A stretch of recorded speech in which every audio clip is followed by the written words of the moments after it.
Welcome friends.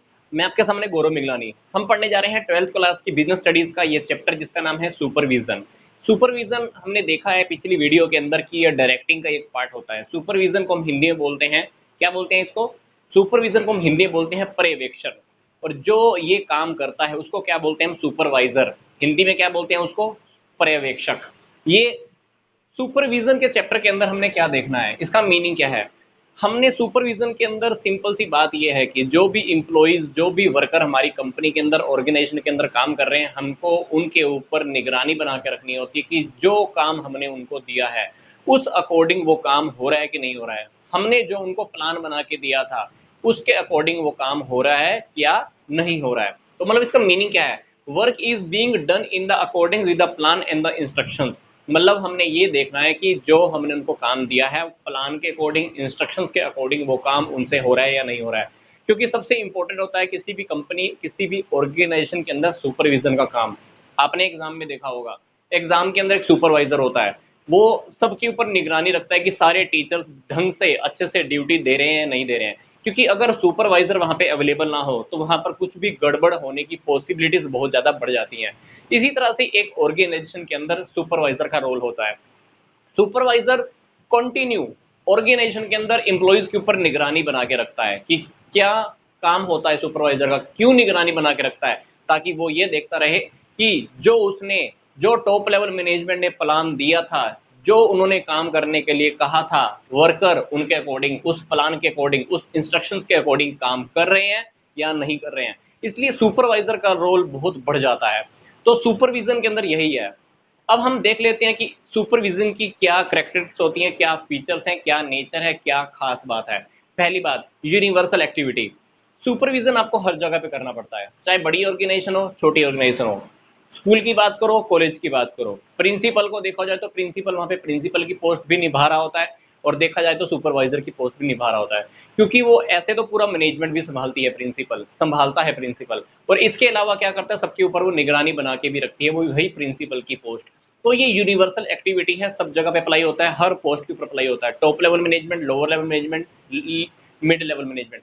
Top level management किस पे निगरानी रखता है? मिडल पे। मिडल लेवल वाला लोअर लेवल पे। लोअर लेवल वाले मैनेजमेंट किस पे निगरानी रखते हैं? वर्कर्स के ऊपर। तो ये यूनिवर्सल एक्टिविटी है क्या? सुपरविजन। दूसरी बात, पार्ट ऑफ डायरेक्टिंग। मैंने आपको बताया था कि डायरेक्टिंग के अंदर काफी सारे एलिमेंट आते हैं, 4 बेसिक एलिमेंट बात किए थे, जिसमें से सुपरविजन एक एलिमेंट है।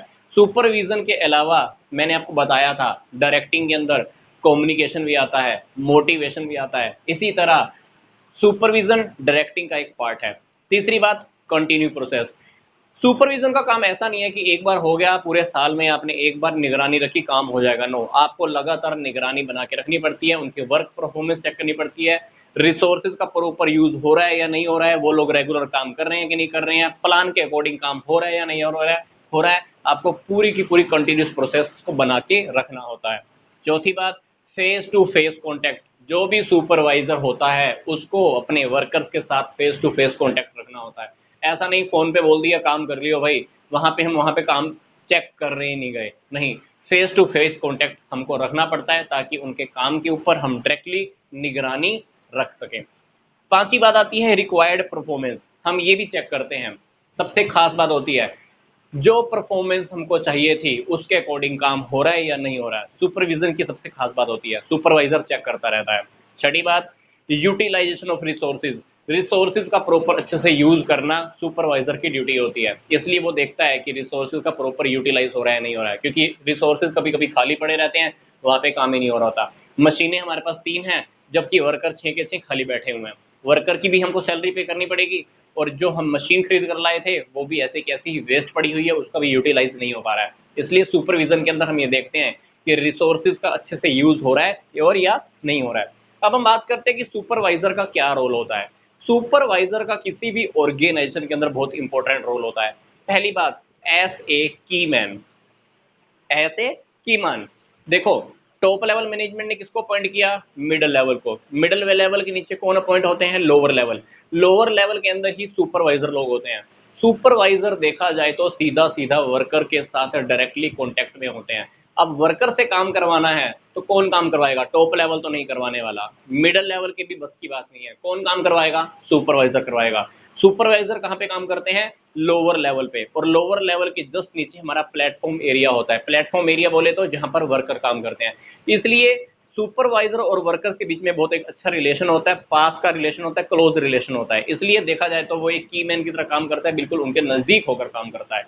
दूसरी बात, ऐसे man in middle, middle level management और वर्कर के बीच में जो कड़ी होती है वो कौन होती है? सुपरवाइजर होता है, क्योंकि सुपरवाइजर वर्कर्स की प्रॉब्लम्स को मिडल लेवल तक पहुंचाता है। मिडल लेवल्स के जो प्लान होते हैं सुपरवाइजर कहाँ पहुंचाता है? वर्कर्स तक पहुंचाता है। तो देखा जाए तो सुपरवाइजर क्या कर रहा है? मिडल मैन की, मध्यस्थता की भूमिका निभा रहा होता है।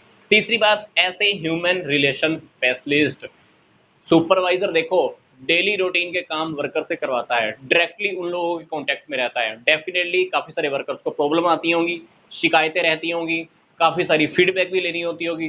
तो वो क्या करता है? सुपरवाइजर वर्कर्स की प्रॉब्लम्स को सोल्व करता है। डेली रूटीन की प्रॉब्लम हो सकता है, उनकी प्रॉब्लम पर्सनल हो सकती है वो प्रॉब्लम उनकी कंपनी को लेकर भी हो सकती है। तो वो डायरेक्टली उनके कॉन्टेक्ट में रहता है, इसलिए रिलेशंस सुधारने के काम करता है। इसलिए हम सुपरवाइजर को बोलते हैं रिलेशंस स्पेशलिस्ट, मतलब रिलेशन सुधारने वाला बंदा।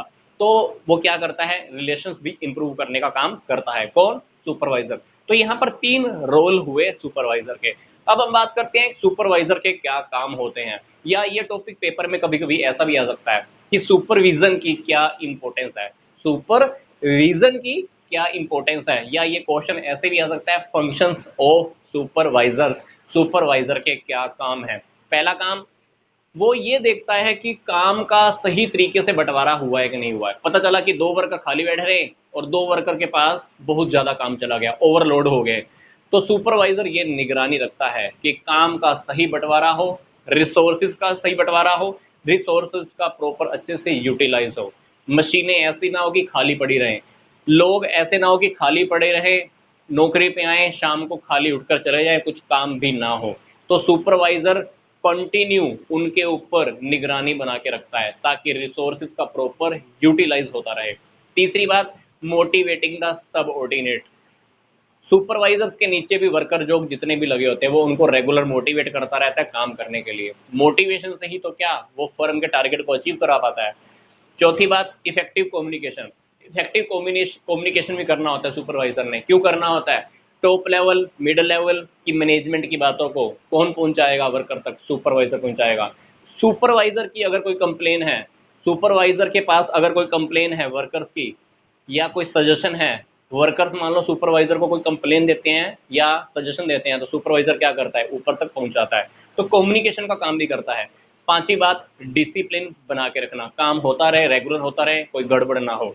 छठी बात, कोऑपरेशन बना के रखना, सहयोग की भावना पैदा करना, तो वर्कर्स का आपस में भी कोऑपरेशन बना के रखना, टॉप लेवल मिडिल लेवल के साथ भी उनका सहयोग बना के रखना, ताकि दोनों फर्म के टारगेट को एक साथ मिलकर अचीव कर पाएं।